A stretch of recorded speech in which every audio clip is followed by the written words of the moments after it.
America is often called Land of the Seven Moles, named for the different varieties of the famous thick sauce with complex flavours and a long list of ingredients.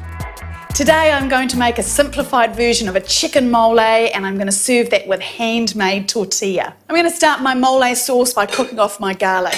I've got my pot that I'm going to cook the whole dish in, and I'm just going to heat up some oil in here. I want to get that to around about a medium heat. And then all you need to do is pick off whole cloves of garlic. No need to take the skins off or anything like that. And I just want to char these up, which gives the whole dish that nice kind of smoky flavour that we're after. Right, those look done now, so let's just transfer those, skin and all, straight into my mortar and pestle. Now I need to add some of the other herbs. I'm just using a combo depending on what's in season, which happens to be coriander and basil and oregano at the moment, but if you're out of season and need to use them dry, that's fine. It won't mess up the flavours too much. A little bit of dried cumin seed here, around about a teaspoon of that going in, and a little bit of salt, which just gives it a little bit of grit. I've got some dried chilies here. I'm using around about 4, maybe another one 5. I like a little bit of heat in there. If you don't have a mortar and pestle, you can use a blender, but I quite like this authentic way of blending my spices. I get all this lovely flavour coming out from it. Ooh. That looks done. It's kind of a lovely, smooth, very intensely flavoured paste there. I'm going to cook that off with my onions. I've got 2 smallish brown ones here. And I'm giving this onion quite a fine dice here just because I want that mole, the sauce, to be quite smooth. Ooh, they're a weeper. Let's fry these onions off, and we're wanting them to just really soften as opposed to caramelising.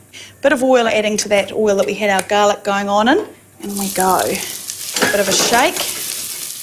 And now I can add this beautiful paste. And it's really important to remember whenever you've got a paste, whether it be a curry paste or any sort of spicy flavour, to fry it off first. That's what really brings the flavours up. You shouldn't add it to your wet sauce. Liquids go in after our dry ingredients or our pastes. Oh, it smells of Oaxaca.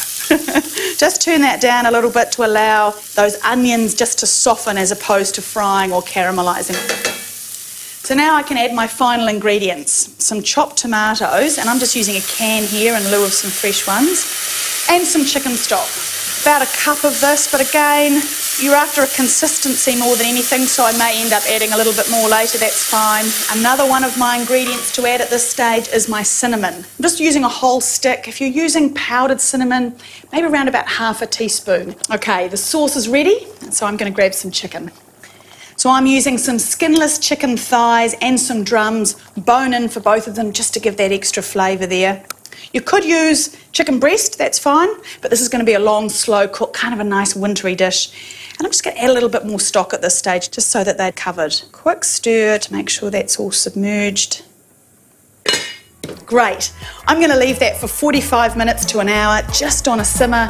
You could leave it for longer, it really won't matter. It's a forgiving dish, but it's going to be beautiful, succulent.